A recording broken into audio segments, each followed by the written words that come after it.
Muy buenas noches, muchísimas gracias por acompañarnos en esta serie de conferencias, de webinars desde la psicología.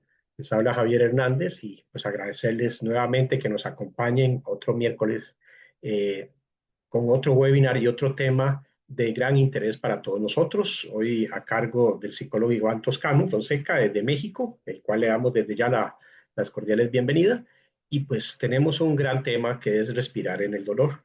Así que pues le damos la bienvenida y el agradecimiento a don Iván, que ya pronto lo vamos a presentar. Nuevamente, como de costumbre, quisiera presentar pues, el programa que tenemos para todo el semestre, que puedan aprovechar las diferentes charlas, recordarles que tenemos diferentes temas, diferentes abordajes compartidos por nuestros psicólogos de la red, de varios países de Latinoamérica y algunos de Europa. Así que los invitamos muy cordialmente a participar. Como es costumbre, también presentamos la conferencia del webinar que tendremos la próxima semana a cargo de Milagro Quesada, que ya ha estado aquí con nosotros, con un gran tema que es criar hijos plenos sin culpas. Entonces, desde ya, pues queremos invitarlos a que nos acompañen. El día de hoy quisiera nada más hacer un pequeño también anuncio, invitarlos, sobre todo a aquellas personas que nos acompañan desde Costa Rica, el proyecto Anima y la red de psicólogos católicos estamos apoyando a esta institución, IFENSI, que es una institución provida, que va a tener un evento ahora el 20 de septiembre para recoger fondos, pues ellos se dedican básicamente a salvar vidas, ¿verdad? Pues queremos y estamos apoyando pues a esta institución trabaja noblemente a favor de las madres, pero también a favor de los hijos. Y aquellas personas que no nos acompañan desde nuestro país, pues motivarlos también a que por favor puedan apoyar instituciones, organizaciones en sus países que promueven la vida y que apoyan a las madres que muchas veces llegan a estas organizaciones desesperadas, ¿verdad? Buscando una solución rápida y que estos tipos de institución lo que les dan realmente es un apoyo integral. Entonces, pues, como les decía, desde la red de psicólogos católicos y desde el proyecto Animam nos unimos a apoyar este tipo de organizaciones que están trabajando no solamente desde la salud, sino también desde pues, la integralidad de la persona misma, de la madre y del bebé. Queríamos aquí presentarle una publicación que salió recientemente en Así Prensa sobre el tema del aborto que está asociado a temas de salud mental. Por eso es precisamente es que quisimos el día de hoy pues apoyar esta noble causa de la defensa y de la organización, de sus eventos y las organizaciones que puedan encontrar en sus países, motivarlos a que participen, a que los apoyen. Tienen muchísimas necesidades, pasan muchas necesidades de alimentos, de recursos económicos, voluntariado, etcétera. Lo que puedan apoyar, pues les motivamos a que puedan ser parte de esta cadena virtuosa, ¿verdad? Apoyar a las madres sobre todo y para que pues salvemos una vida a la vez. Así que pues los invitamos muy cordialmente. También recordarles que nuestra comunidad de WhatsApp está creciendo cada vez más, ya somos bastantes y pues estamos invitándolos a que a todos aquellos que quieran acompañarnos, ya algunos de ustedes están pertenecientes al WhatsApp y básicamente ahí lo que compartimos es información desde la psicología o inclusive desde la espiritualidad que tiene que ver con la psicología o tocar rama de la psicología. Y pues tratamos de no ser spam para ustedes, pero sí un elemento motivador y de información valiosa. Así que desde ya los invitamos a formar parte de nuestro WhatsApp. Bueno, ahora sí, quisiera presentar a nuestro invitado el día de hoy, Iván Toscano Fonseca. Como les decía, él es mexicano. Eh, Él es licenciado en teología por el Instituto Teológico de Guadalajara. Es psicólogo social, tiene un técnico universitario superior en administración de empresas. También estudia actualmente la maestría en antropología y la especialidad en filosofía y ética. En lo pastoral ha trabajado más de 7 años en la sección diocesana de evangelización y catequesis como formador. Don Iván ha trabajado 5 años en la pastoral juvenil diocesana como encargado del área de movimientos. Y en la actualidad es el director académico de la Escuela de Formación San Lorenzo Mártir. Posee más de 8 años de psicólogo clínico con entrenamiento en terapia sistémica, psicoanálisis, cognitivo-conductual y trabajando más de 12 años como psicólogo católico e intensivo. Entonces, pues aquí está la presentación de don Iván. Vamos a permitirnos compartir la presentación. Y bueno, Iván, Muchísimas gracias por estar con nosotros. ¿Estás por ahí? Un gusto en saludarte y quedas con el público. Adelante. Muy bien, sí, aquí andamos. Muchísimas gracias. Un gusto compartir con ustedes esta conferencia que se llama Respirar en el dolor. Brevemente, no sé si gustan, como buenos psicólogos católicos, empezamos con una pequeña oración, ¿les parece? En el nombre del Padre, del Hijo y del Espíritu Santo.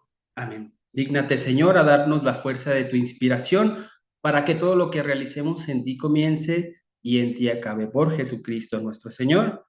Amén. Todo Amén. esto lo vamos a encomendar en el nombre del Padre, del Hijo y del Espíritu Santo. Amén. Muy bien. Vamos a ver entonces este tema que tiene que ver, sí, con los procesos de duelos. Inclusive vamos a ver las etapas del duelo normal, como regularmente se conocen, pero le vamos a tocar unas bases, sobre todo en las bases epistemológicas, de cómo percibimos nosotros el dolor y cómo damos una respuesta del dolor desde la visión cristiana católica, ¿verdad? Pero primero, lo siguiente, lo primero que vamos a definir son estas dos cuestiones: la diferencia entre un duelo y una pérdida. Un duelo es ese estado de pensamiento, sentimiento, actividad que se produce como consecuencia de la pérdida de una persona amada o de algo significativo para nosotros, asociándose con síntomas físicos y emocionales. Fíjense esta parte, ¿eh? Tiene síntomas físicos y síntomas emocionales. Vamos a ver la diferencia.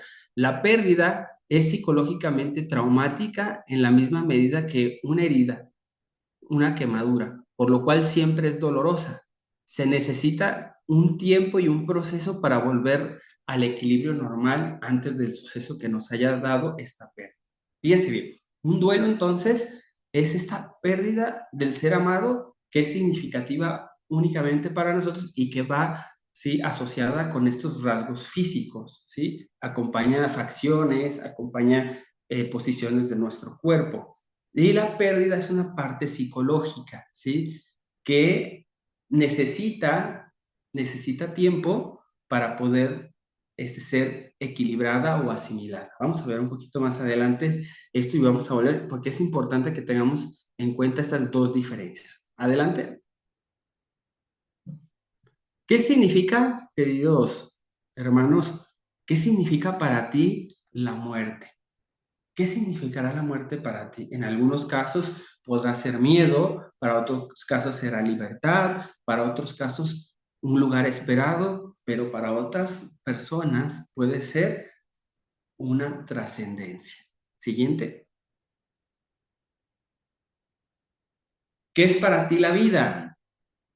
¿Qué es para ti la vida? ¿Vives o sobrevives? ¿Disfrutas el vivir o haces cosas mecánicas, ¿sí?, para sobrellevar? Para vivir, para sobrellevar tus actividades. O realmente disfrutas ese proceso de despertar, disfrutas ese proceso de abrir los ojos, de decir, estoy vivo, no tengo enfermedades, o si tengo enfermedades, a lo mejor no estoy tan grave. ¿Cómo será? Siguiente.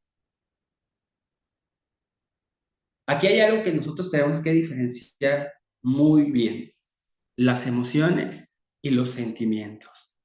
Las emociones, ¿sí?, son estos impulsos, estas respuestas a los impulsos externos que van acompañados con cuestiones físicas, ¿sí?, y que son involuntarios.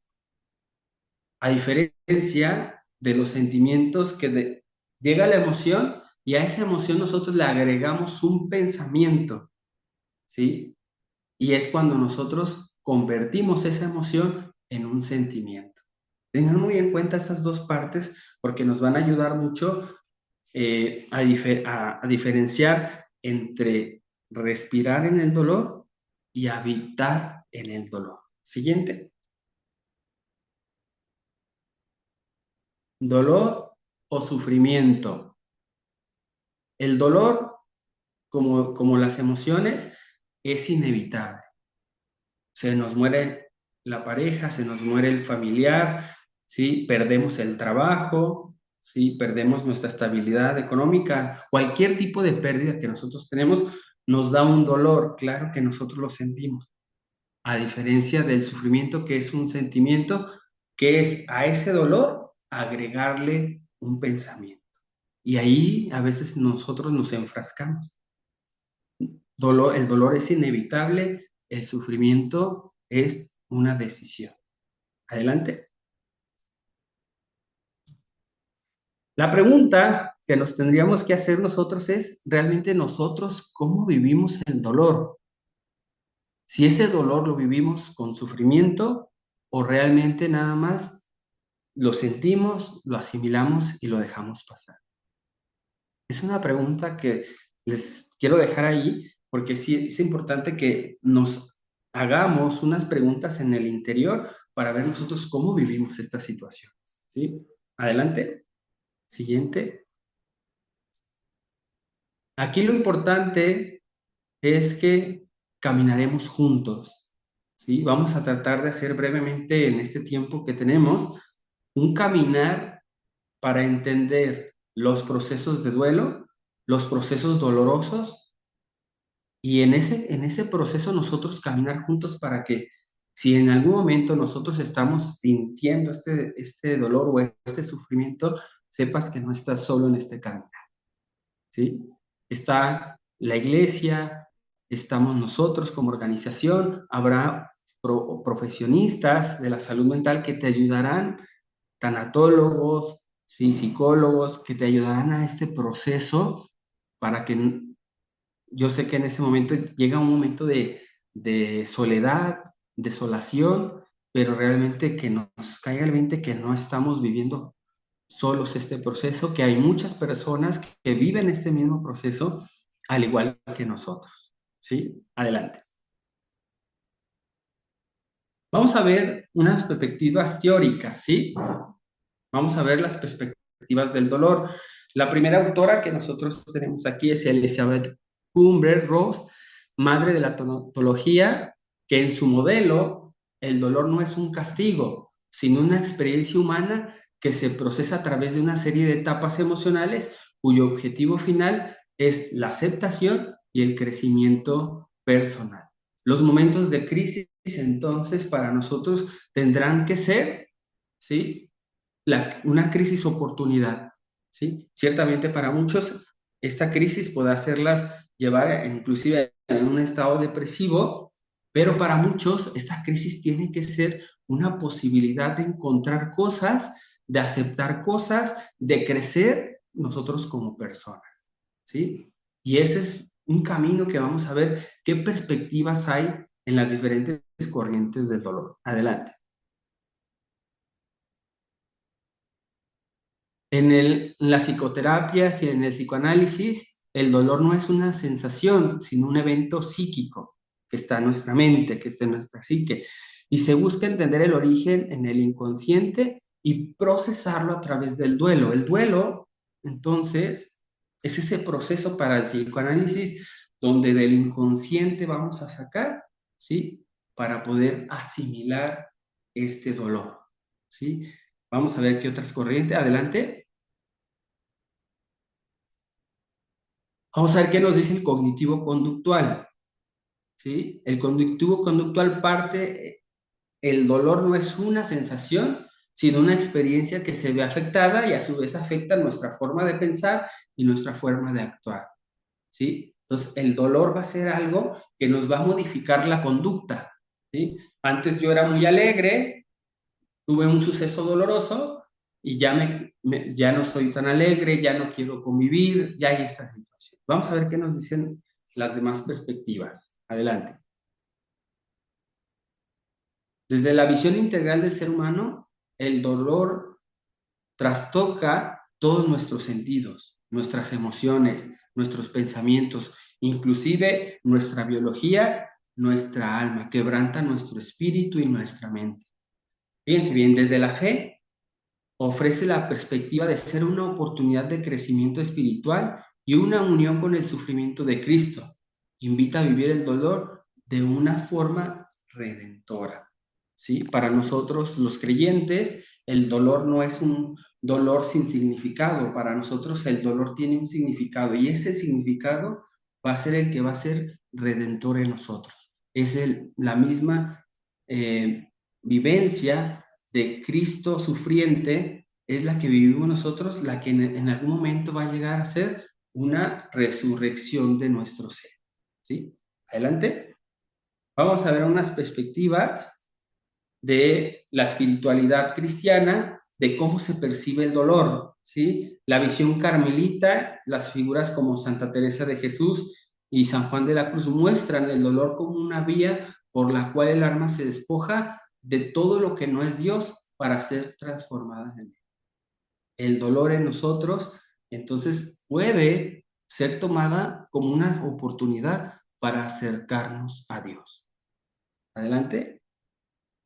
Vamos a ver otra visión de Santa Teresita del Niño Jesús, centrada en su caminito de infancia espiritual. El dolor es una oportunidad para demostrar amor a Dios a través de la confianza absoluta y de pequeños sacrificios que le van a sumar a este dolor un sentido para poderlo transformar.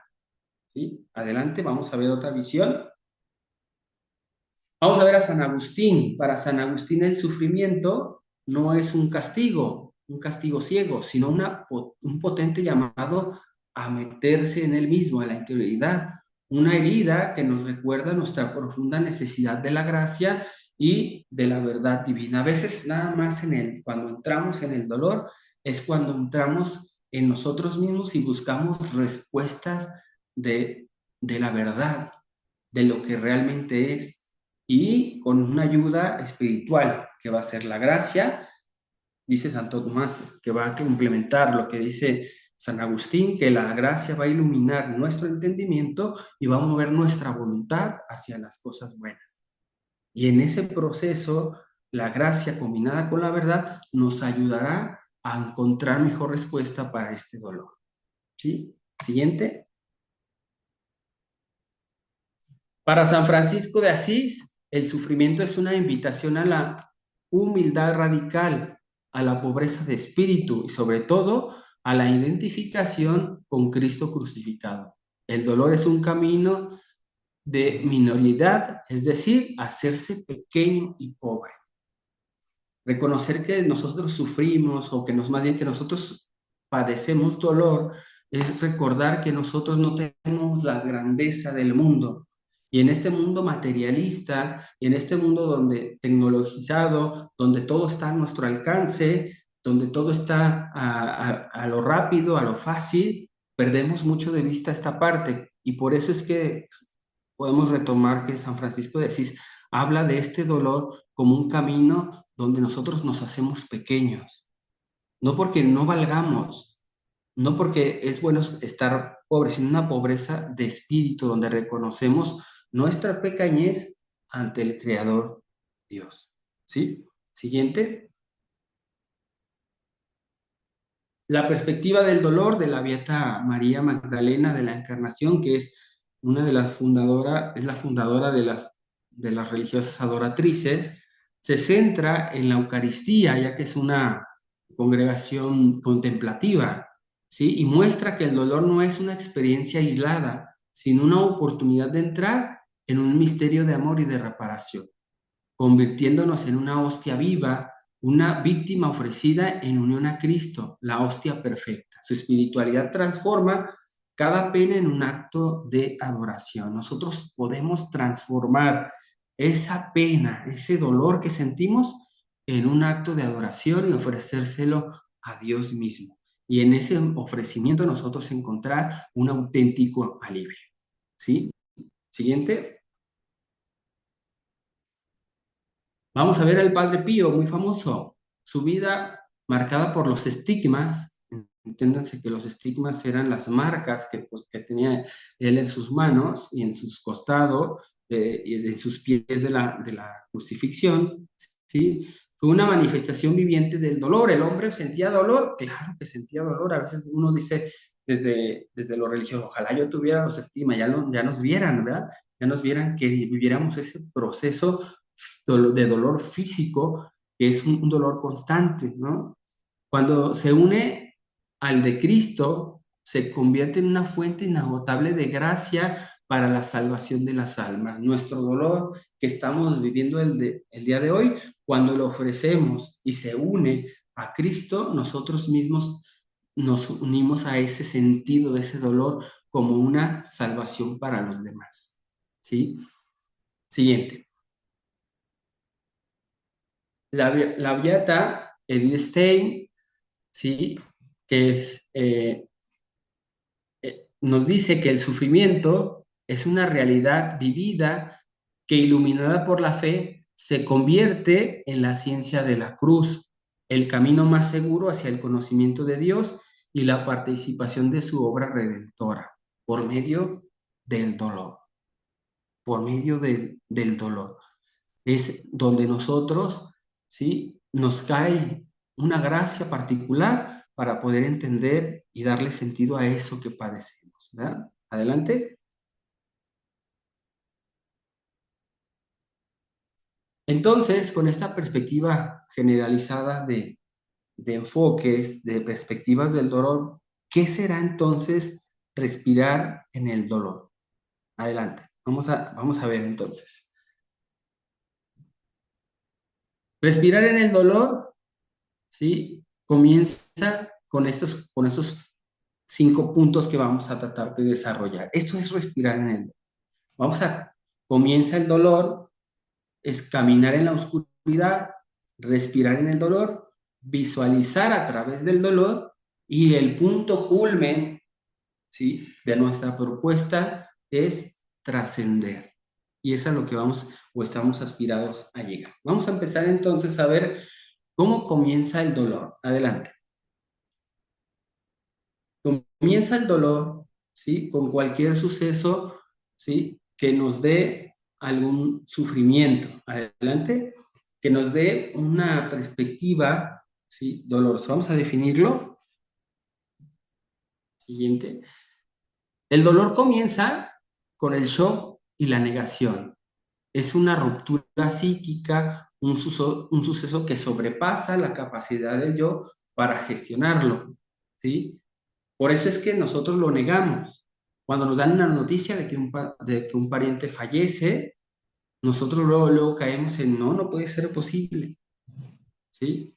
No, a mí en lo particular me ha pasado de repente ayudar a algunas personas en la carretera, en la calle, cuando han chocado, y de repente me tocó ver a que se volteaban unos hermanos religiosos, y cuando uno va a ayudarlos, ¿sí? Estaban completamente en shock y el hermano, en vez de fijarse cómo estaban los demás hermanos, no hallaba su zapato y estaba buscando su zapato. Todo el carro volteado y él estaba buscando su zapato.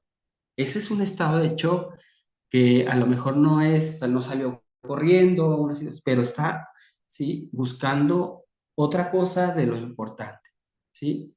¿Por qué pasa esto en nuestra mente? Porque nuestra mente no está capacitada para asimilar el suceso. Si lo asimilara, si asimilara el suceso sin tener esta capacidad, caeríamos en locura. ¿Sí? Siguiente. Es un evento desencadenante que provoca una respuesta emocional y física. El énfasis está en el diálogo interno y las creencias irracionales amplifican esa experiencia, ¿sí? Pueden entonces hablarse, ¿no? Y crear inclusive historias y fantasías, ¿sí? Que sobre todo a veces son irracionales. Ahí vamos a encontrar esta parte. Siguiente. Desde la fe el dolor es un llamado a hacer una ofrenda de amor, ¿sí? Llega de forma abrupta, sin previo aviso, interrumpiendo nuestra vida, inclusive desestabilizando nuestro mundo, ¿sí? Pero para nosotros, desde la perspectiva de la fe, tenemos que tener esta capacidad de ofrendarlo como amor. Siguiente. Marca el inicio de una purga que prepara el alma para la unión. Es un violento despertar, ciertamente nos arranca nuestras seguridades y de las distracciones, exponiendo la fragilidad de nuestras vidas y la vanidad de nuestros apegos. A veces, ¿sí? Si no tuviéramos esta situación del dolor, no tuviéramos esta capacidad de darnos cuenta, ¿sí? De ver qué tan vanidad, de esta vanidad de nuestros apegos, ¿sí? A veces estamos muy apegados al, a las cuestiones monetarias, al dinero, ¿sí? Y cuando perdemos ese estatus, claro que nos arranca todo esto. Es expulsar, el dolor nos ayuda a expulsar, a purgar, ¿sí? Todo lo que no nos acerca a Dios. Adelante.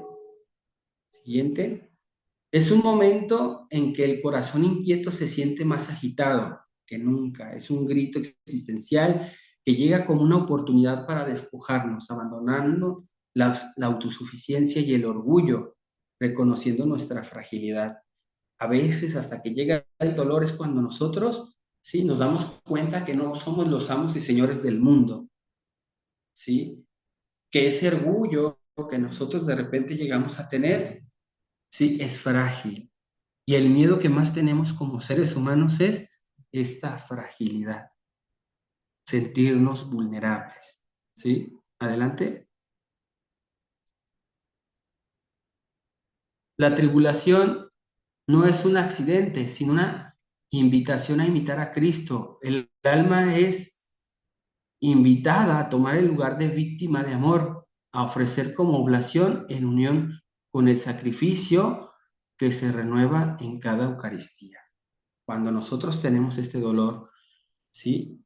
Nosotros nos ofrecemos como unas víctimas de amor que se renueva en cada Eucaristía.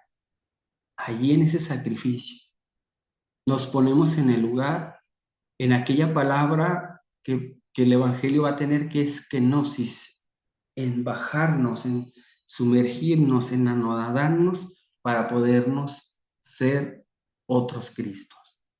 ¿Sí? Siguiente. Es una visita de Dios mismo, es una oportunidad singular para la gloria de Dios y crecer en santidad. Es el inicio de una misión espiritual.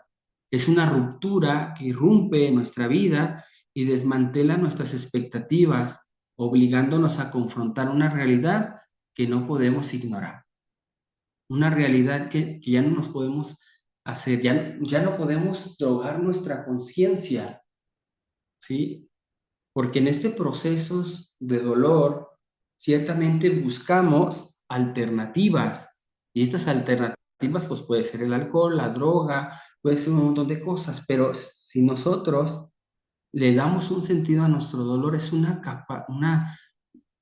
oportunidad para acercarnos a esta misión espiritual que cada uno de nosotros tenemos.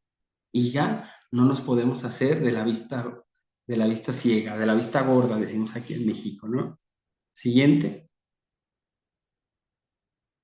Es el momento en que la cruz de Cristo deja de ser un símbolo abstracto para convertirse en una realidad concreta y personal que se nos presenta. El alma es invitada a tomar una decisión fundamental: huir del dolor o abrazarlo como una vía hacia la verdad.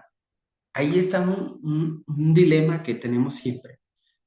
O huimos del dolor y apagámonos con esas cosas que mencionaba para apagar la conciencia, o realmente nosotros lo aceptamos, lo abrazamos y que esto nos lleve realmente a una verdad que vamos a encontrar, que es el inicio del conocimiento y de la entrega de nosotros mismos a Dios.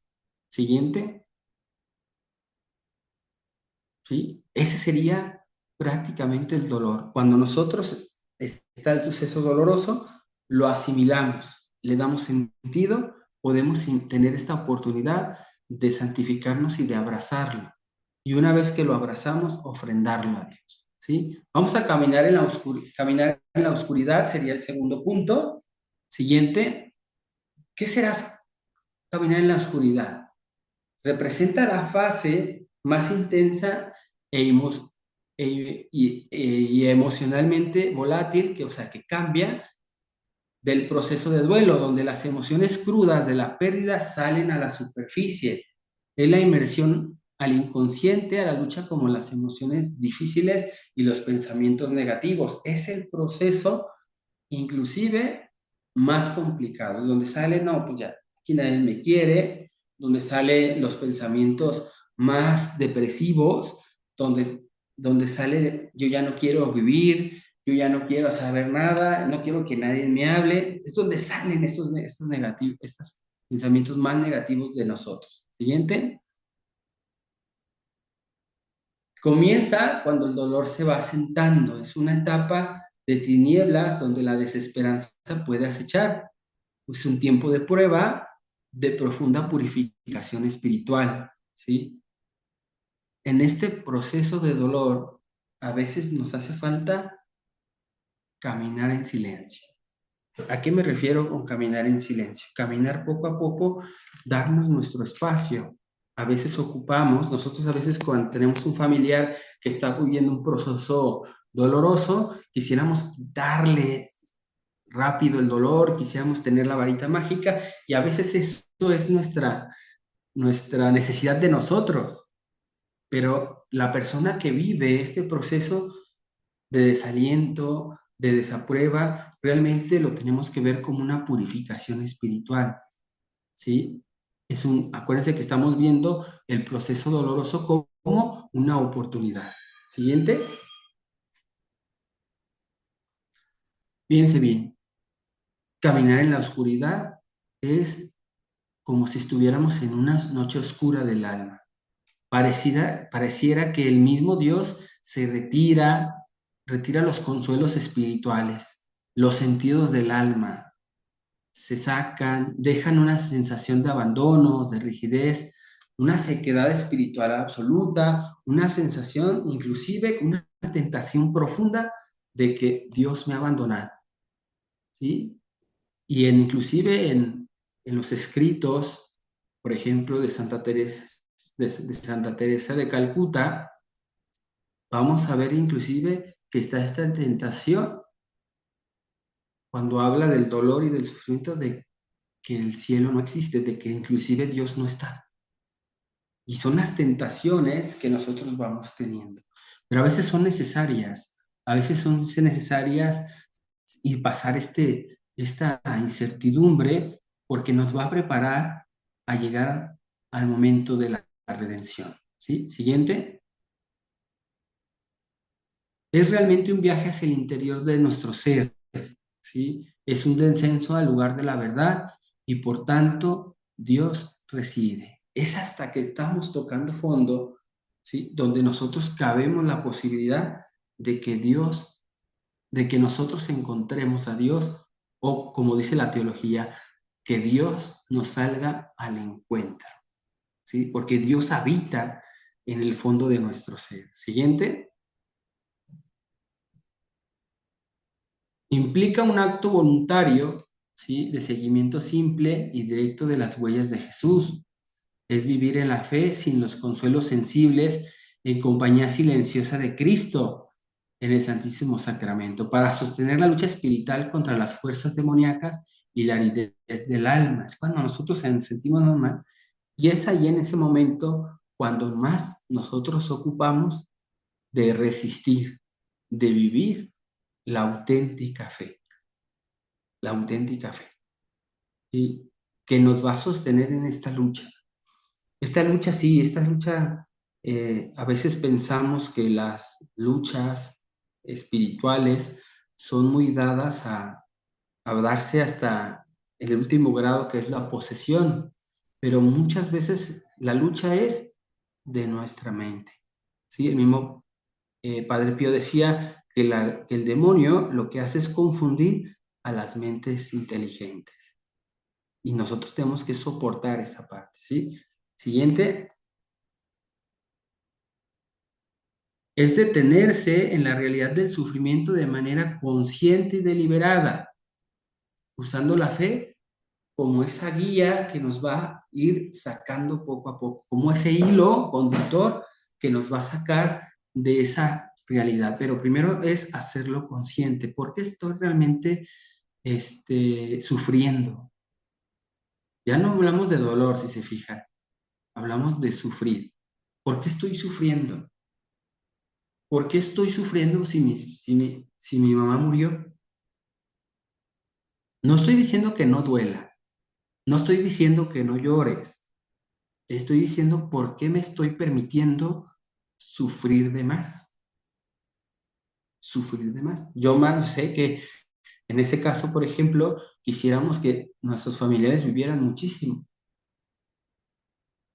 pero realmente con la perspectiva de la fe, ¿serán más felices aquí que en el cielo? Será una pregunta interesante, ¿verdad? Siguiente. Caminar en la oscuridad tiene tres momentos fundamentales, que es asimilar la realidad, aceptar la realidad y descansar. Vamos a ver estas tres brevemente. Asimilar la realidad. Siguiente. Asimilar la realidad es realmente que nosotros nos percatemos que realmente por qué sufrimos. Siguiente, ¿por qué nosotros nos damos ese permiso?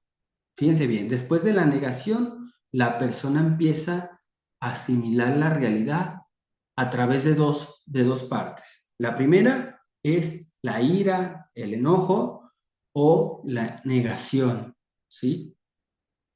A través de estas emociones, la persona comienza poco a poco a reconocer la irreversibilidad de la pérdida. ¿Nosotros vamos a poder resucitar a nuestro familiar? No. Nosotros vamos a regresar a ese mismo trabajo si me acaban de correr. Y empieza, a veces con enojo, da hijos de esto, y ya están renegando con Dios, porque aquí empieza algo fundamental, ¿no? Muchas de las veces es una ira contra Dios. ¿Por qué te lo llevaste? ¿Por qué te lo llevaste si Él era tan bueno, si ella era tan buena? O la negación, pensar como que si nuestra pérdida haya sido un sueño o una imaginación. ¿Sí? Siguiente. Esta asimilación es el lento y difícil proceso de hacerse consciente de lo inconsciente. Solo se logra a través de la reestructuración cognitiva. Solamente vamos a lograr esto cuando nosotros tengamos la capacidad de restaurarnos. ¿Y cómo nos podemos restaurar? Sería una buena pregunta. ¿Cómo podemos hacer lo consciente, lo inconsciente? En el psicoanálisis le van a hablar esta asimilación libre. Pero ¿qué pasará? ¿Cómo lo hacemos? Cuando nosotros tenemos la capacidad de sublimar, en otras palabras. Cuando nosotros tenemos la capacidad de ese proceso doloroso transformar, ¿sí? De buscar alguna actividad, ¿sí? Nos ha tocado aquí en México trabajar mucho con las personas familiares de los desaparecidos, sobre todo aquí en mi ciudad, en Guadalajara. Eh, Esto está tremendo, ¿sí? Tremendo, es infinidad de personas, nos ha tocado trabajar y es una parte que ellos realizan. Cuando se organizan las madres buscadoras, por ejemplo, ¿sí? Para buscar a sus familiares que no tienen apoyo de la autoridad, que no tienen apoyo de las de instituciones y ellas mismas se agrupan para seguir buscando a sus familiares y de ellos surge una agrupación. En esa parte ellos están aliviando y asimilando esa realidad, ¿sí? Y están haciendo una reestructuración cognitiva y están haciendo del inconsciente al consciente, ¿sí? Esa es parte de lo que ellos ayudando, ellos se ayudan. Esa parte no la quiten de vista, ¿sí? Siguiente. Esto implica dejar la lucha contra lo que está sucediendo y tomar conciencia plena de nuestra situación. Es un acto de humildad, aceptando completa ausencia de consuelo para buscar a Dios mismo por encima de cualquier sentimiento. Es en este momento de asimilar, de reconocer que ya nuestras fuerzas están limitadas. Y en esas fuerzas, nuestras fuerzas cuando están limitadas, comienzan las fuerzas de Dios. Y con la ayuda de Dios buscamos esta reestructuración cognitiva. ¿Sí? Siguiente. Es la primera etapa del retorno. El dolor nos obliga a reconocer nuestra propia insuficiencia. Asimilar la realidad es admitir con humildad que nuestro corazón está totalmente inquieto y que no podemos calmarlo con nuestras propias fuerzas. Es el momento de la verdad en el que cesamos de buscar consuelos pasajeros y admitimos la profunda herida que anhela la plenitud de Dios. Solamente, ¿sí?, en Dios vamos nosotros a tener el consuelo perfecto. Siguiente. Es una aceptación humilde de la propia debilidad. No somos autosuficientes. La vida no es un sendero de rosas. Es un acto de minoridad, un saber pequeño y frágil frente a la inmensidad del dolor. Y en ello encontramos una profunda paz al dejar de luchar por el control. Y esa parte es fundamental, ¿sí? Dejar de luchar por el control, por querer tener nosotros todo controlado. A veces esta incertidumbre de dejar el control en las manos, por ejemplo, de Dios, es lo que a nosotros poco a poco, ¿sí?, nos va llevando a esta paz. Siguiente. El alma asimila la realidad del dolor al misterio eucarístico. Es la realidad de ser un corredentor con el Señor. ¿Sí? Una partícula de la hostia divina que se ofrece continuamente por el mundo. ¿Sí? Eso está sacado de los libros místicos, ¿no?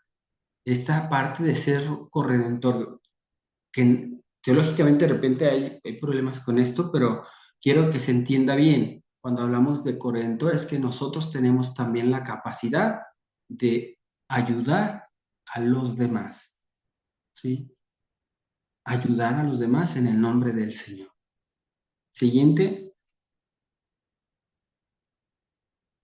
Esta asimilación es un acto de profunda comprensión de fe. El alma entiende que su sufrimiento tiene un propósito y un valor superior, un valor redentor, un valor que realmente puede poder ayudar a las demás personas, ¿sí? Cuando nosotros le hayamos sentido propósito a ese dolor, ¿sí?, hallamos el sentido de nuestra vida.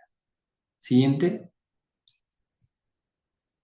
Es un acto de análisis aplicado a la existencia. Consiste en poner entre paréntesis nuestros prejuicios y miedos para observar y comprender el dolor en su esencia pura. Es una aceptación intelectual y espiritual que conoce que el sufrimiento tiene un lugar en el plan de Dios.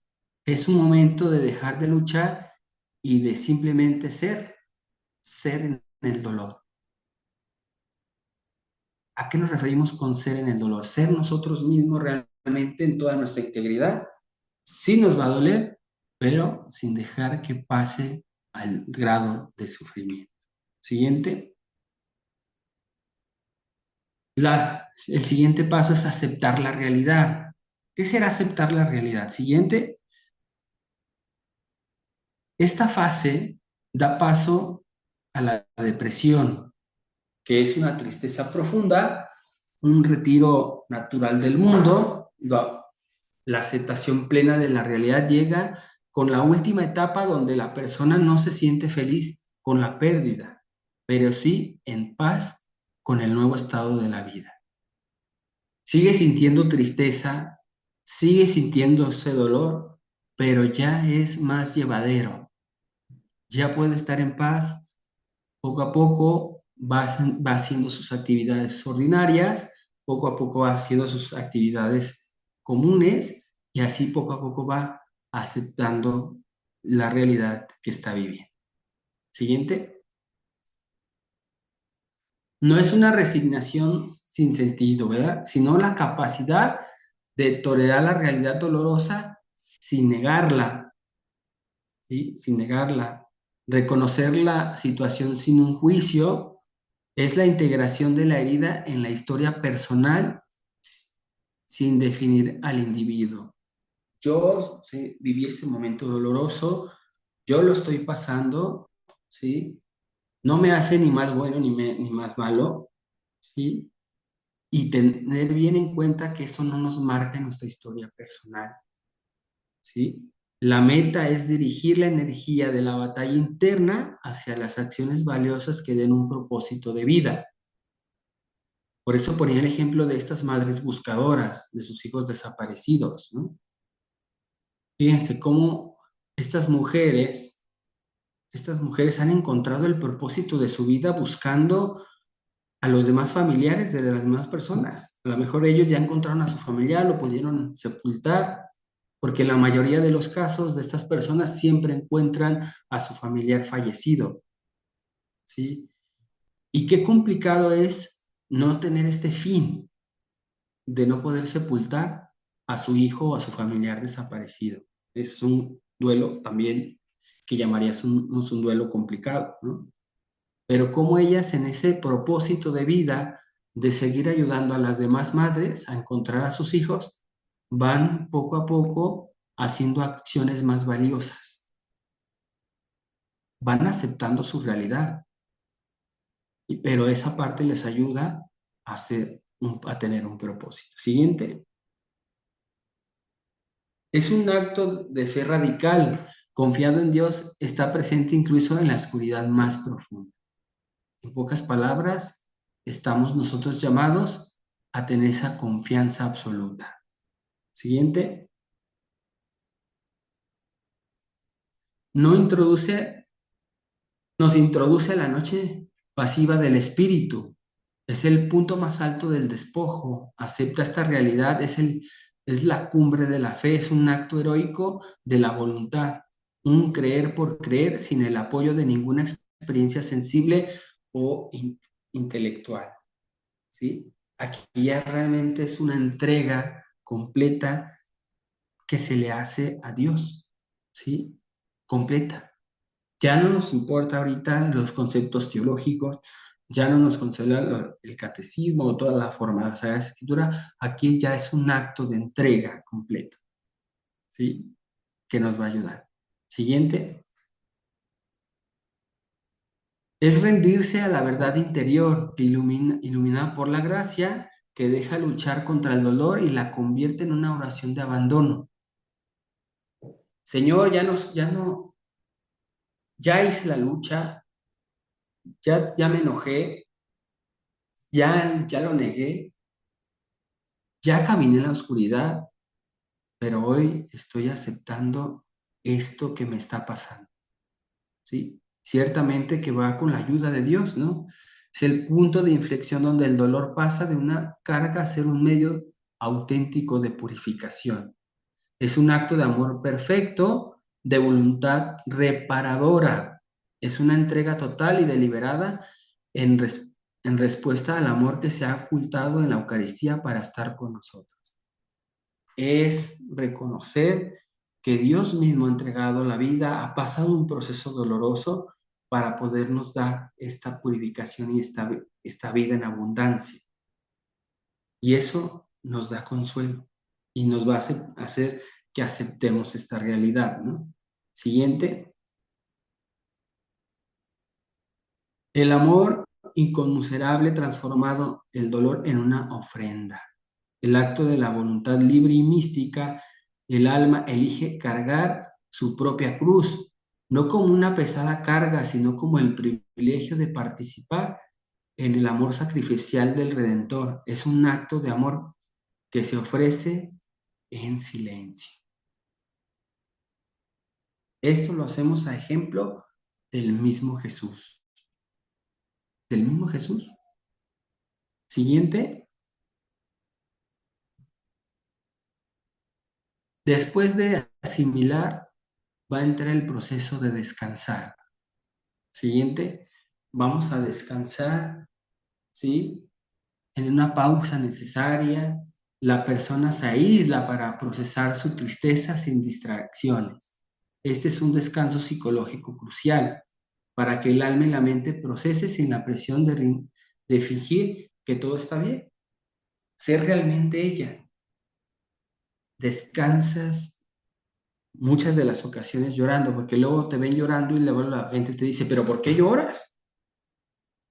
¿Pero para qué lloras si tu familia ya se murió hace un año? No, vamos a llorar, porque a veces en ese proceso aislado encontramos el descanso psicológico, inclusive, ¿sí? Inclusive ya pasando los años, lo ocupamos sí o sí, descansar sin fingir. Siguiente. Se logra a través de la disminución de la ansiedad. Este acto de descarga emocional libera la tensión psíquica acumulada y trae el alivio que permite a la psique recuperarse. Es la paz que viene de soltar lo que ya no sirve, de nombrar lo que era innombrable. ¿Sí? Aquí ya tenemos la capacidad de decir lo que nos está pasando, ¿sí? Siendo la regulación emocional y la regulación conductual. Ya vamos siendo regulares en nuestras emociones y en nuestra conducta. Siguiente. Necesitamos descansar el alma a través de la oración, de la adoración eucarística y la recepción de los sacramentos, que son piedra clave para nosotros descansar. Dios nos ofrece un oasis de paz donde podemos recobrar las fuerzas y se trata de un descanso en el dolor, un abandono contemplativo. No quiere decir que el dolor desaparezca, sino que podamos tener paz a pesar de ese dolor que sentimos. Siguiente. El alma se aquieta, cesa sus esfuerzos por sentir a Dios y se limita a permanecer en su presencia amorosa, permitiendo que la gracia divina actúe en lo más profundo de nuestro ser. Y a veces no entendemos. De repente llegamos, ya pasamos por todo, estamos tristes, acostados en la cama como la imagen que vemos, y de repente nos llega una fuerza, un impulso, donde empezamos a hacer las cosas diferentes. ¿Sí? Y empieza el cambio automático. Es la gracia actuando en nosotros. Entonces, siguiente. Es una espera activa de la gracia divina. El alma descansa al soltar las heridas, confiando en Dios y la fuente de toda verdad nos sostendrá.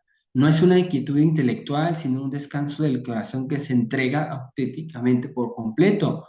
No solamente es algo que nos cae el 20 desde la intelectualidad, sino realmente es algo que se siente dentro de nosotros. El alma se acoge en el reposo de Dios, sabiendo que su amor es la única y auténtica seguridad. Siguiente. Se encuentra en la adoración perpetua, es la oración permanente, es una paz paradójica que encuentra en la voluntad de Dios. Descansar viene de la obediencia, de la certeza de que la vida está completamente, auténticamente en las manos de Dios. Se encuentra en el corazón de Cristo, entregado por completo la propia voluntad a la voluntad divina. Es un desapego completamente de todas mis capacidades para dejarlas completamente en las manos de Dios. Siguiente. Vamos a ver el siguiente punto, que es respirar en el dolor. Nos queda poquito tiempo, me voy a tratar de ir un poquito a prisa para que podamos ver todo. Ya me lo terminamos, pero para ir sobre todo a la parte importante. Ahorita vamos a ver entonces respirar en el dolor. Siguiente, ¿qué es respirar en el dolor? Es la práctica de vivir y sentir las emociones cada etapa del duelo sin juzgarlas ni reprimirlas. Es una tolerancia emocional. Que no te sientas mal por sentir enojo, que no te sientas mal por negar, que no te sientas mal por tener esta ira, ¿sí? Esas partes es normal. Es una respiración metafórica que permite que las emociones entren y salgan sin ahogarnos. Vuelvo a insistir, ¿es válido llorar? Es válido llorar. Yo tuve un paciente, sí, que tuvimos un paciente donde el señor ya tiene 90 y tantos años, su mamá tenía que 60, 50 años, no me acuerdo bien, que había muerto y todavía, todavía lloraba en la noche. Eso era respirar en el dolor, desahogar su emoción que sentía para no acumularla y no ahogarnos. Siguiente. Es una acción consciente de estar presente con la experiencia, es la práctica de vivir momento a momento. Este respirar es un acto de confianza continua y una entrega constante de nuestras preocupaciones al Dios mismo. Siguiente. Es una práctica continua de ofrenda y de oración, es una oración de quietud, es en medio de la tormenta. Esta respiración espiritual es un acto de amor puro, sin búsqueda de recompensa ni de consuelo, simplemente la disfrutamos al momento de hacerla. Siguiente. Es vivir de la gracia, es la práctica de la oración, pero sobre todo de fe y de esperanza, no solamente de repetición, ¿sí? No se trata de ignorar la pena, de hacernos como que no existió, sino de vivirla con una convicción de que Dios está presente en nuestro interior, guiando nuestro camino, que es un acto de alabanza, un alabado seas, ¿sí? Siguiente. Es vivir un estado de adoración continua. Cada latido del corazón es un acto de adoración. Cada queja, si es ofrecida, es un acto de reparación. El dolor no es un obstáculo para la oración, sino una materia misma de la propia oración. Es la práctica de vivir un estado de continua inmolación y una ofrenda perpetua. Es perfecto. Aquí vamos allá nosotros, sí, que nosotros no hacemos oración por aliviar nuestro dolor. Es nuestro dolor el que nos ayuda a hacer una auténtica oración. Y en esta oración, ¿sí? Cuando hacemos esta continua inmolación, que era hacernos, prepararnos como para el sacrificio, teológicamente podríamos decir, nos prepara para hacer esta entrega plena a Dios. Siguiente. Es vivir cada momento del dolor con una ofrenda consciente. El dolor es el aire que se exhala en un acto de amor y que se inhala como la gracia que permite perseverar. No es un acto masoquista, porque luego nos acusan a los cristianos de ser masoquistas, ¿no? Sino una forma de vivir la oración más profunda y la de total entrega, sabiendo que cada pena contribuye para la salvación de mi alma y de las almas de las personas que nos rodean. Siguiente. La siguiente es visualizar a través del dolor. Vamos a ver las cosas, ¿sí? A través del dolor. Siguiente. Es ver el potencial del crecimiento que se esconde detrás del dolor. Es un catalizador para una transformación profunda, ¿sí? Es el logro del insight. El dolor se convierte en el ente el que nos permite ver la verdad sobre nosotros mismos, se convierte en un mapa hacia la autoconciencia. ¿Sí? Siguiente, es realmente caernos el 20. Aquí en México decimos, nos cayó el 20, es realmente comprender todo el proceso que nosotros hemos llevado, ¿sí? Se logra centrar en la activación conductual, la visión se desplaza de la aflicción a la acción con propósito. La fe nos invita a ver más allá de la oscuridad, ver el propósito de Dios incluso cuando las situaciones están más borrosas. Siguiente. Esta visualización convierte la pena en una escalera de amor que eleva el alma hacia la unión. Visualización, sobre todo, lleva a la salvación de las almas. Siguiente.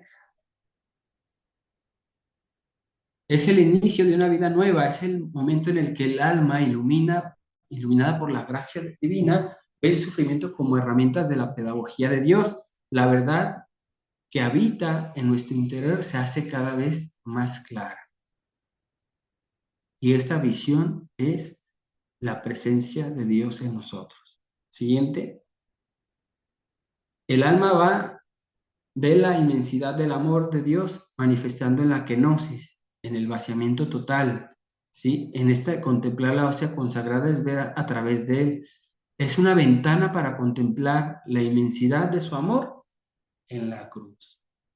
De ser Dios, de ese vaciamiento para poderse ser una persona y una vez siéndose persona, elevan la dignidad de la persona a esa dignidad de hijo de Dios, ¿sí? Siguiente. Es ver la realidad que se revela. La ciencia de la cruz nos dice que el dolor no es un obstáculo, sino un lente que nos permite ver la verdad del mundo y de la historia, que solo se entiende plenamente a la luz de la cruz y el cual es la clave de toda la existencia. Si quiera seguirme a mí, que tome su cruz, que tome su cruz y me siga. Siguiente. Esta es la última parte y la más interesante, que es la parte de trascender, ¿sí? ¿Qué será trascender? Siguiente. No es olvidar, ¿sí? Sino integrar a la propia identidad. Para Cleverow es convertir un legado de significado, convirtiéndose en una fuente de fuerza, de compasión y de propósito para todos los demás, ¿sí? Un propósito de vida, ¿sí? En psicoanálisis, vuelvo a insistir, va a ser la sublimación, ¿verdad? El construir este suceso que nos acaba de dar, que nos impulse para poder ayudar a todos los demás. Pusimos el ejemplo de las madres buscadoras, que es una realidad, vuelvo a insistir, que vivimos aquí en México y que a mí me da mucho ejemplo, ¿no? Dejan trabajo, dejan casa para dedicarse completamente a esta obra que ellas están haciendo con el fin de dar fuerza, compasión, ¿sí? Y propósito para sus vidas. Siguiente. En, en psicoterapia es alcanzar el crecimiento postraumático. Es la integración en una estructura psíquica más fuerte y resiliente. ¿Sí? Emerge de una mayor conciencia de sí mismo y una capacidad más rica para la intimidad y un sentido de vida más profundo. Siguiente. Es integrar la experiencia de manera funcional, es aprender a vivir de forma plena a pesar de la adversidad. Es el objetivo final desde la perspectiva de la fe. Trascender significa y adquiere un nuevo significado y propósito. Es pasar de ser víctima a ser redentores. Siguiente. El final del camino es la trascendencia. El alma que ha sido purificada y unida en Dios se convierte, según San Juan de la Cruz, en el amado transformada. Se convierte en un camino de santidad y de claridad que lleva a la plenitud de la vida en Dios. Siguiente. Para Santa Teresita es el convertirlo en la fecundidad espiritual, es en el medio para la santificación y la redención. San Agustín nos encontraba el camino hacia la auténtica libertad y la unión de Dios. Se convierte en un testigo vivo que incluso en la oscuridad más profunda la verdad habita en el hombre interior y en nuestro corazón. ¿Y cuál es esa verdad? ¿Y cuál es esa cosa que habita dentro de nosotros? Es Dios mismo. ¿Sí? Siguiente. San Francisco dice que la que transforma la alegría perfecta y la fraternidad, se convierte en una ofrenda que produce frutos de compasión y de servicio a los demás. Siguiente. Sí, para la Beata María Magdalena, transformarlo es una fecundidad, espiritualidad, es una hostia, se rompe y se consume para dar vida de la misma manera. La vida ofrecida en la inmolación silenciosa del dolor, fruto de salvación de las almas. Es la perfección unión de la hostia divina. Siguiente. Para el Padre Pío es convertir en el canal donde la gracia de Dios, de la gracia de Dios de las personas, siendo las conversiones, los milagros y las voca- vocaciones frutos generosos de aceptación del dolor. Es permitir que el dolor se convierta en una fuente de vida y de salvación para los demás. Siguiente. Es alcanzar un propósito redentor siendo un medio para la fecundidad de espiritualidad. ¿Sí? Edith Stein, en un testimonio inmortal que el amor manifestado en el sacrificio tiene la última palabra, trascendencia, vida eterna y una esperanza perpetua. Siguiente. En pocas palabras, ¿sí? Respirar en el dolor es trascender, ¿sí? Para poder nosotros ayudar a los demás y ayudarnos a nosotros mismos, ¿sí?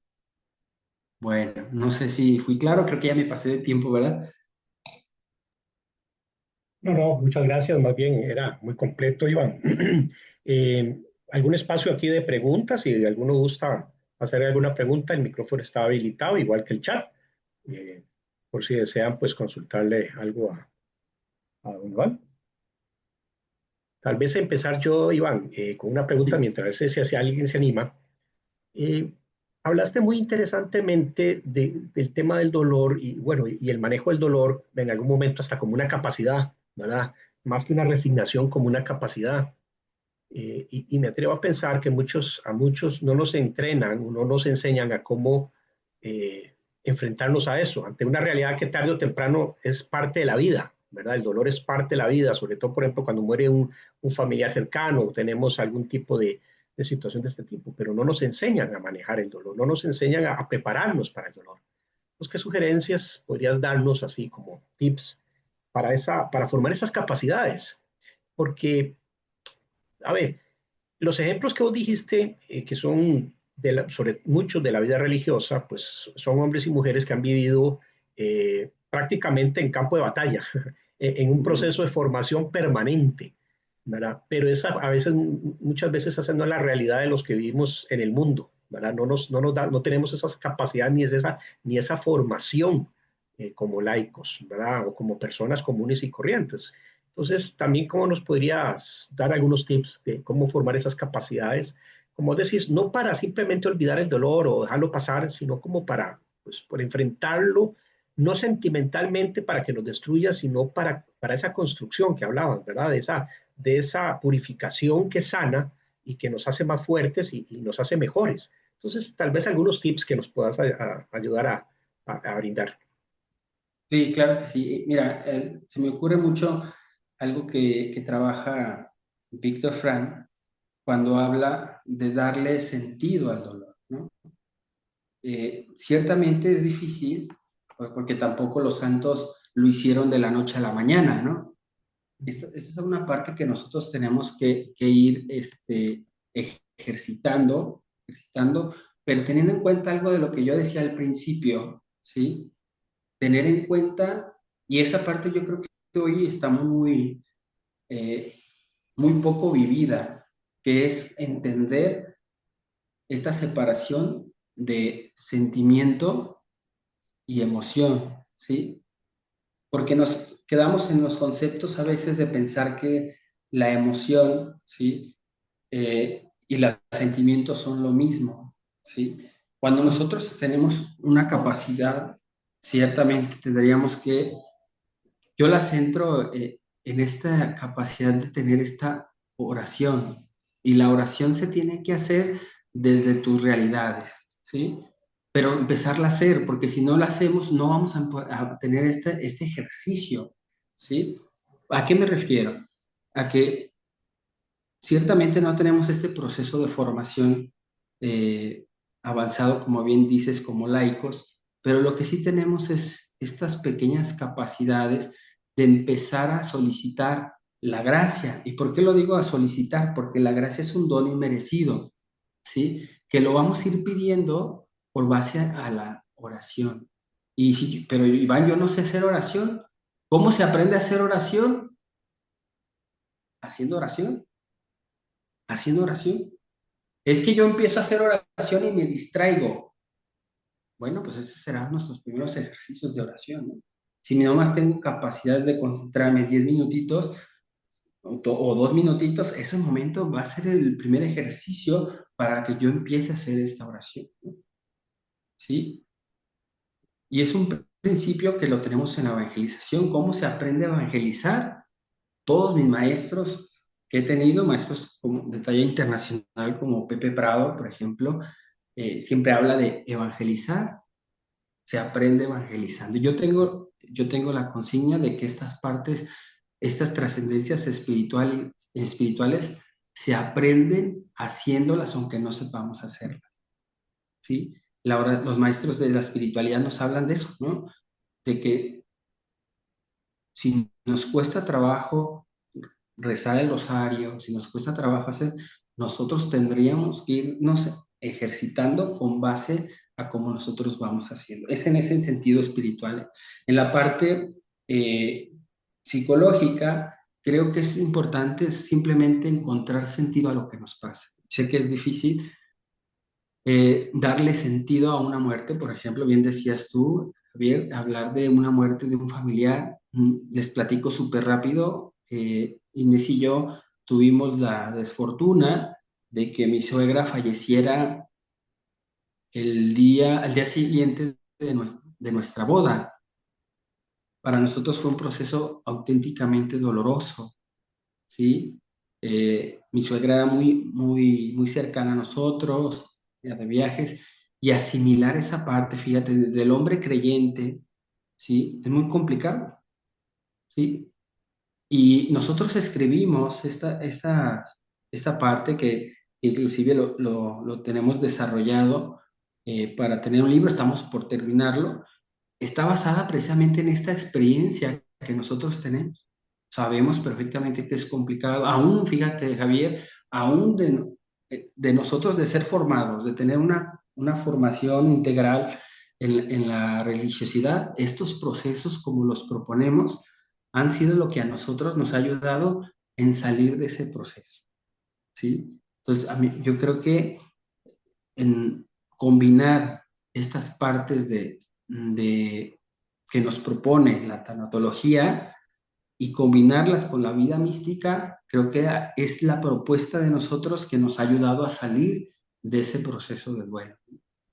No sé si me doy a entender. Sí, sí, claro que sí. Más bien, muchas gracias. ¿Alguna pregunta de los que están acá participantes? Aquí hay que aprovechar a Iván, este, pues que tienen experiencia en esto. Iván, tal vez, y aprovecho, pues que si nadie pregunta, yo pregunto. Hay un tema que tal vez no salió directamente, pero que me parece que es un tema inherente al tema del dolor y lo que hablabas de alguna forma en la reestructuración cognitiva, que es la esperanza. Sí, Muchos de los temas del dolor la gente no lo supera, me imagino yo, por lo menos en mi experiencia, que a veces es porque, por lo que vos decías, no tiene un sentido de la vida, no tiene también como esperanza, ¿verdad? Y también no ha sido como, no tiene esa visión de más adelante, que las cosas van, pues todo pasa, inclusive la muerte, como lo acabamos de ver, ¿verdad? Eh, ¿Qué podríamos hablar de esa reestructuración cognitiva desde la perspectiva también de esperanza? Porque incluso, básicamente esa es la pregunta, ¿verdad? Esa reestructuración cognitiva que hablabas, ¿verdad? Que es importante, ¿verdad? Que te va sacando, ¿verdad? Pero también relacionada con la esperanza. sí, totalmente, ¿no? Al final del día, fíjense, por eso hablaba yo de las madres buscadoras que tenemos esta realidad aquí, porque la esperanza, ¿sí? Que ellos hacen esta reestructuración cognitiva ellas la tienen de esperanza, a lo mejor la esperanza de dos cosas, ¿no? De hallar a su familiar, pero también de poder ayudar a la otra madre que encuentra a su familiar. Y esta parte es fundamental. Si lo vemos desde de ese ejemplo, ¿no? Pero también desde la esperanza cristiana, por ejemplo, para nosotros, cito un libro rapidísimo, el de Víctor Frank, el de Búsqueda del Sentido, yo sé que a lo mejor muchos ya lo conocemos. ¿Cuál era la esperanza que Víctor Frank tenía en los campos de concentración? La esperanza de salir vivo. Y él no sabía si iba a salir vivo o no, pero esa parte, ese empuje, esa situación es la que lo saca de la, ¿no? Cuando vemos a personas que han vivido el secuestro y de repente se hace una organización para poder ayudar, esto lo vemos mucho también en las drogadicciones, ¿no? Yo fui adicto y de repente me organizo para hacer una asociación. Esta parte es reestructuración cognitiva, ¿sí? Este es tener una esperanza de poner el granito de arena a todo lo que yo pueda realizar, ¿no? Y dejar huella. Y por eso terminamos con trascender, si te fijas. Terminamos con trascender porque cuando nosotros sublimamos, cuando tenemos que esta construcción cognitiva o cuando nosotros damos este salto de fe a los demás, que pudiéramos decir que es similar, podemos ayudar, ayudando al otro, me ayudo a mí.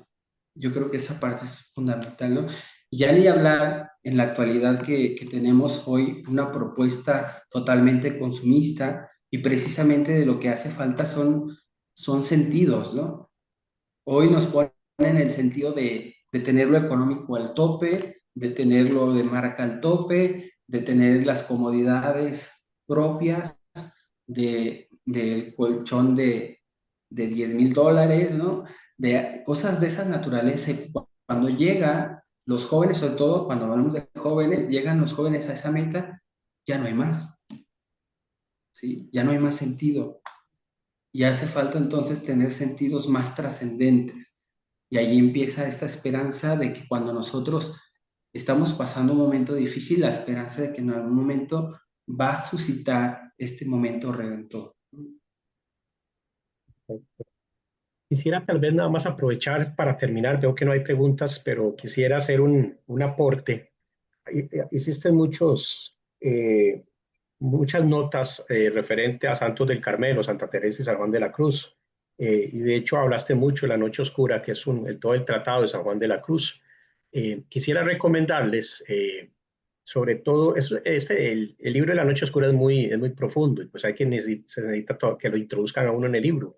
Pero creo que hay un libro que es perfectamente legible y entendible desde el inicio para todos los que estamos aquí presentes, que es Subida al Monte Carmelo, porque es un libro que habla sobre la obtención de las virtudes y cómo caminar en ese caminar de las virtudes que se pueden ir logrando a través de la fe, la esperanza y la caridad.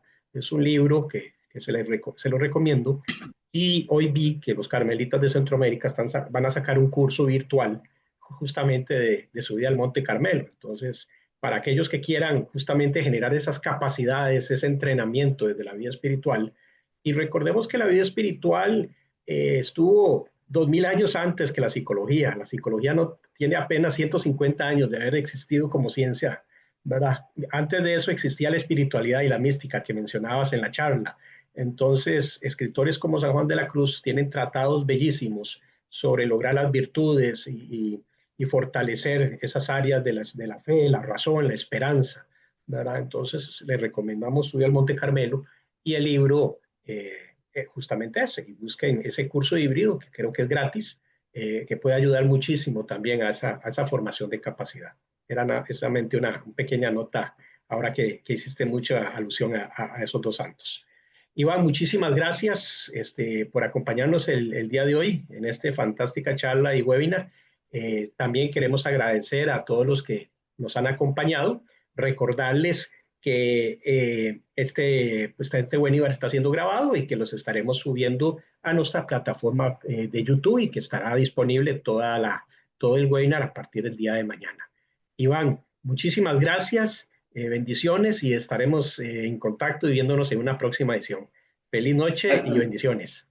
Muchas Hasta gracias, Dios luego. los bendiga. Les mando un fuerte abrazo con mi oración a todos. Nos vemos. Gracias.